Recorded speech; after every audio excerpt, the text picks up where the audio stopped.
కూటమి ప్రభుత్వం అధికారంలోకి వచ్చిన తర్వాత తెలుగుదేశం పార్టీ కూడా ఒక కాషాయ పార్టీగా మారిపోయింది.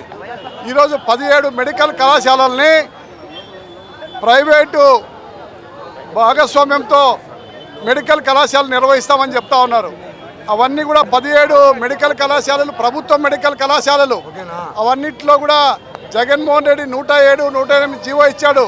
దాంట్లో రిజర్వేషన్ శాతం తక్కువ ఉందని మేము అధికారంలోకి వస్తే ఆ రిజర్వేషన్ని అంతా కూడా రద్దు చేసి మొత్తం అన్నీ కూడా ఈ యొక్క ప్రభుత్వ భాగస్వామ్యంతోనే అన్నీ కూడా రిజర్వేషన్ ప్రకారము విద్యార్థులు కేటాయిస్తామని ఉచితంగా చెప్పడం జరిగింది. కానీ ఈరోజు అధికారంలోకి వచ్చిన తర్వాత చంద్రబాబు నాయుడు గారు మాట మారుస్తూ ఆ యొక్క ప్రభుత్వ కళాశాలలన్నింటినీ ప్రైవేటు భాగస్వామ్యంతో పీపీపీ అనే విధానంతో బీజేపీ అనుసరిస్తున్నటువంటి ప్రైవేట్ విధానాన్ని తెలుగుదేశం పార్టీ కూడా అనుసరిస్తూ ఉంది.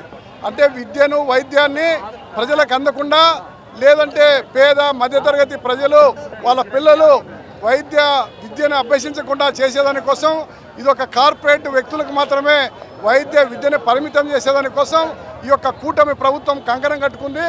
అందుకోసమే ఈరోజు సిపిఐ పార్టీ రాష్ట్ర వ్యాప్తంగా ఈ యొక్క మెడికల్ కాలేజీల దగ్గర ధర్నాను, కలెక్టర్ ఆఫీసుల దగ్గర ధర్నా నిర్వహిస్తూ ఉన్నాం.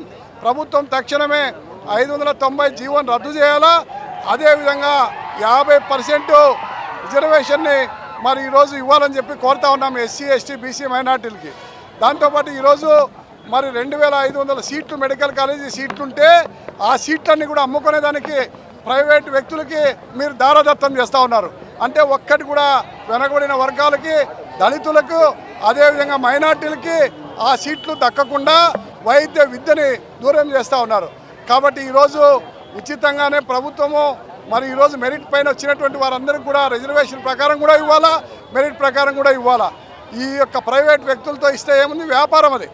అదే ప్రభుత్వ రంగంలో ఉంటే అది సేవాభావంతో ప్రభుత్వ రంగం అంతా కూడా పనిచేస్తుంది. అదే ప్రైవేట్ రంగం అంతా వ్యాపారం. ఆ వ్యాపార వ్యక్తులకు మీరంతా కూడా దారాదత్తం చేస్తున్నారు. అన్నీ కూడా సీట్లు భర్తీ చేసేటువంటి అవకాశాన్ని వాళ్ళకే ఇస్తూ ఉన్నారు. దానికోసమే ఈరోజు మొత్తం ముక్తకంఠంతో మా సిపిఐ పార్టీ దీన్ని వ్యతిరేకిస్తూ ఉంది. అవసరమైతే మేము భవిష్యత్తులో ఈ రాష్ట్రంలో ఉన్నటువంటి వైఎస్ఆర్ పార్టీతో సహా సిపిఎంని, ఇతర రాజకీయ పక్షాలందరినీ కూడా కలుపుకొని ఈ ప్రైవేట్ విద్యని, ప్రైవేటు వైద్యాన్ని లేకోకుండా ప్రజలకి ఉచితంగా వైద్యం అందించాలా, అదేవిధంగా ఉచితంగా విద్యను అందించాలని చెప్పనని డిమాండ్ చేస్తూ ఆందోళన చేసి ప్రభుత్వాన్ని, యంత్రాంగాన్ని దిగ్బంధనం చేయాల్సి వస్తుందని రాష్ట్ర ప్రభుత్వాన్ని హెచ్చరిస్తూ ఉన్నాం. ఇప్పటికే మీరు గతంలో తెలుగుదేశం ప్రభుత్వం అధికారంలో ఉన్నప్పుడు మీరు మెయింటెనెన్స్ ఛార్జెస్ అని చెప్పనని గవర్నమెంట్ హాస్పిటల్లో కూడా రుసుము వసూలు చేసేదానికి పెట్టారు. కాబట్టి మీ మైండ్ అంతా కూడా కాషాయ పార్టీ మైండ్గా మారింది. బీజేపీతో కలిసినప్పటి నుంచి మీరు ప్రైవేట్ విధానాన్ని అనుసరిస్తూ ఉన్నారు. అధికారంలోకి రాకముందు మొత్తం అంతా కూడా ప్రభుత్వ రంగంలోనే మెడికల్ కళాశాలలు నడుపుతామని పవన్ కళ్యాణ్, చంద్రబాబు నాయుడు చెప్పారు. అదేవిధంగా విశాఖ స్టీల్ను కూడా మీరు ప్రైవేట్ పరం కానివ్వము, గవర్నమెంట్లోనే ఉంటుందని చెప్పనని దానికోసం మేము చేస్తామని చెప్పారు.